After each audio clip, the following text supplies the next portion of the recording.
भगवान श्री कृष्ण का वचन है कि जो प्राणी इस गर्भ गीता का पाठ एवं प्रचार करता है वह फिर गर्भ में वास नहीं कर पाता। श्री गर्भ गीता। अर्जुनोवाच, हे मधुसूदन, कृपया आप मुझे बताएं कि प्राणी जब गर्भ योनि में आता है तो वह अपने किस गुण दोष के कारण आता है। प्राणी जन्म से पहले गर्भ में कष्ट पाता है और जन्म के समय भी असहनीय पीड़ा पाता है। इसके बाद भी वह रोग पीड़ा के कारण दुख पाता है। उसे बुढ़ापे में अनेक रोग घेर लेते हैं और उसकी मृत्यु हो जाती है। अतः हे भगवान, कृपा करके मुझे यह बताएं कि वे कौन से कार्य हैं जिससे मनुष्य जन्म मृत्यु के दुखों से बच सकता है। श्री भगवानुवाच, हे धनुर्धारी, जन्म मृत्यु का बंधन तो उन प्राणियों की नियति है जो संसार में क्रियान्वित रहते हैं। जो प्राणी संसार में नष्ट होने वाले पदार्थों से प्रेम करते हैं वे संसार के नश्वर वस्तुओं की इच्छा रखते हैं। मनुष्य संसार की दौलत पाने की तो कामना करता है परंतु भगवान की भक्ति से विमुख रहता है। इसलिए वह बार बार अनेक योनियों में पैदा होकर जीवन मरण और गर्भ के दुख भोगता है। अर्जुनोवाच, हे माधव, संसार की मोह माया से मुक्ति तो संभव नहीं है। मन 5 विकारों के वश में है। वे 5 विकार काम, क्रोध, लोभ, मोह और अहंकार है। यह मन मस्त हाथी की तरह है। माया मन को हल लेती है। इन 5 विकारों में अहंकार सबसे प्रबल है। यह प्राणी को नरक में ले जाता है।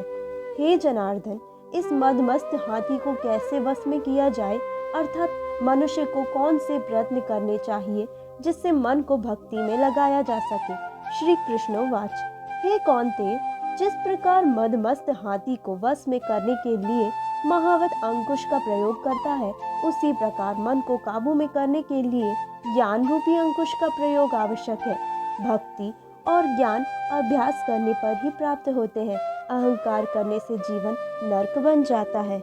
अर्जुनोवाच, हे जनार्दन, कुछ प्राणी तो आपकी भक्ति करने के लिए वन जंगलों में जाकर रमते हैं और कुछ सांसारिक मोह माया छोड़कर जगह जगह भटकते फिरते हैं। अतः हे प्रभु, इस बारे में कैसे पता चले कि आपकी भक्ति किस प्रकार मिल सकती है। श्री भगवानुवाच, हे अर्जुन, जो प्राणी मुझे खोजने के लिए जंगलों में फिरते हैं वे सन्यासी व बैरागी कहलाते हैं। वे सिर पर जटा बांधते हैं तथा भस्म लगाते हैं, लेकिन फिर भी वे मेरे दर्शन नहीं कर पाते क्योंकि उनमें भक्ति व प्रेम नहीं है। वे अहंकार में डूबे हुए हैं। तप या वैराग्य का अहम तो मेरी भक्ति पाने में बाधा डालता है। मैं शुद्ध मन से भक्ति करने वाले सतत अभ्यासी जो काम, क्रोध, मोह, लोभ और अहंकार से परे हैं उन्हें ही दर्शन देता हूँ। अर्जुनोवाच, हे मधुसूदन, मनुष्य इन 5 विकारों से ग्रस्त होकर अपने इस सांसारिक जीवन को नष्ट कर लेता है। हे माधव, वह कौन सा पाप है जिसके कारण किसी की स्त्री असमय ही मर जाती है, किसी के पुत्र मर जाते हैं और किस पाप के कारण व्यक्ति नपुंसक हो जाता है। श्री भगवानुवाच, हे अर्जुन, जो व्यक्ति किसी से कर्ज लेकर उसे चुकाता नहीं है वह इस पाप कर्म से अपनी पत्नी को खो देता है। उसी प्रकार जो किसी की अमानता को नहीं लौटाता उसके पुत्र मर जाते हैं। जो किसी व्यक्ति को सहायता करने का वचन देकर भी समय पर उसकी सहायता नहीं करता वह नपुंसक हो जाता है।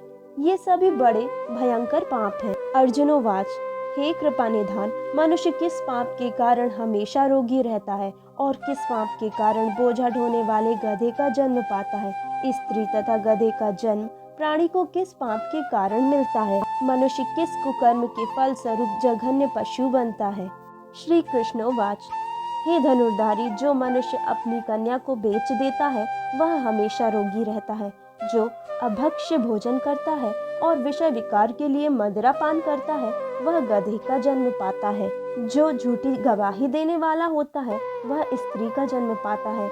जो भोजन बनाकर पहले स्वयं खा लेते हैं बाद में भगवान को दान करते हैं वे बिल्ली सुकर की योनि प्राप्त करते हैं। अर्जुनोवाच, हे कृपा निधान, इस संसार में जिन प्राणियों को आपने धन दौलत प्रदान की है और उत्तम वाहन दिए हैं उन्होंने कौन से पुण्य किए हैं।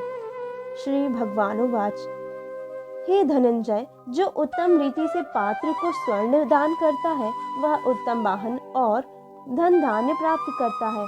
जो भगवान को साक्षी मानकर कन्या दान करते हैं वे उत्तम पुरुष का जन्म पाते हैं। अर्जुनोवाच, हे दयानिधि, इस संसार में आपने किसी को तो इतना सुंदर बनाया है और किसी को इतना कुरूप, किसी को धनवान बनाया, किसी को निर्धन, सो ऐसा क्यों है? श्री भगवानुवाच, हे अर्जुन, जिन प्राणियों ने अन्नदान किया है उनका स्वरूप सुंदर है, और जिन्होंने विद्यादान किया है वे विद्वान है। फिर भी पुरुष का रूप स्वरूप नहीं बल्कि गुण महत्वपूर्ण है। जो संतों की सेवा करते हैं वे धनवान व पुत्रवान होते हैं। अर्जुनोवाच, हे मधुसूदन, मनुष्य धन और सांसारिक सुखों के प्रति इतना मोह क्यों रखता है?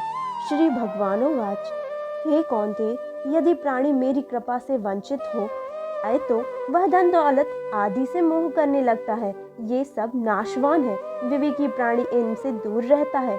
जो व्यक्ति सांसारिक मोह त्याग कर पवित्र स्थलों के दर्शन करके मेरी निष्काम भक्ति करता है वह राजा के समान सुख और ज्ञान प्राप्त करता है। सभी वस्तुएं नाशवान है, केवल मेरी भक्ति ही ऐसी है जिसका नाश नहीं होता। अर्जुनोवाच, हे जनार्दन, मनुष्यों में शारीरिक रोगों जैसे रक्त विकार, खंडवायु, अंधता तथा पंगुता आदि का क्या कारण है? ये रोग क्यों होते हैं? बताने की कृपा करें। श्री भगवानुवाच, हे अर्जुन, जो प्राणी मेरी भक्ति से विमुख होकर माया में लिप्त हो जाते हैं वे क्रोधी, रक्त विकारी, आलसी, दरिद्र, शील संयम रहित, खंडवायु जैसे रोगों से ग्रसित होते हैं। जो स्त्री अपने पतिव्रत धर्म का पालन नहीं करती वह संयम रहित ज्योतिहीनता जैसे विकारों से ग्रस्त रहती है। अर्जुनोवाच, हे मधुसूदन, कृपा करके गुरु दीक्षा के बारे में भी कुछ बताने का कष्ट करें। मुझे गुरु की कृपा के बारे में भी बताएं। श्री भगवानुवाच, हे धनुर्धारी, तुम्हारा यह प्रश्न संपूर्ण मानव जाति के लिए कल्याणकारी है। तुम धन्य हो और धन्य है तुम्हारी जननी। हे पार्थ, ब्रह्मचारी और संयमी पुरुष जो ईश्वर भक्ति और परोपकार में लगा हो उसे ही गुरु बनाना चाहिए। अपने गुरु की देखरेख में ही मेरी पूजा करें।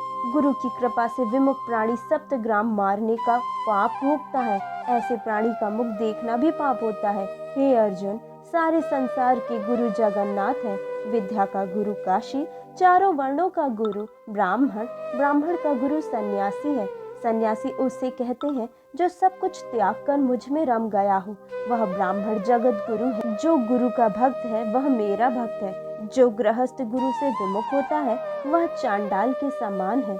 जिस जगह मदिरा का भांड हो उस स्थान का गंगा जल भी अपवित्र होता है।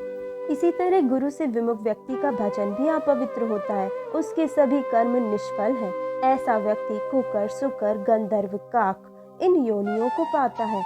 वह अजगर सर्प के समान आलस्य में डूबा तिरस्कार पाता है। हे कौन्तेय, गुरु दीक्षा के बिना प्राणी का उद्धार संभव नहीं है। जो गुरु की सेवा करता है उसको कई अश्वमेध के पुण्य का फल मिलता है। हे अर्जुन, जो प्राणी तुम्हारे संवाद को पढ़ेंगे और सुनाएंगे वे गर्भ के दुख से बचेंगे। वे नरक की 84 योनियों के जन्म मरण से बचेंगे। इति श्री गर्भ गीता संपूर्ण।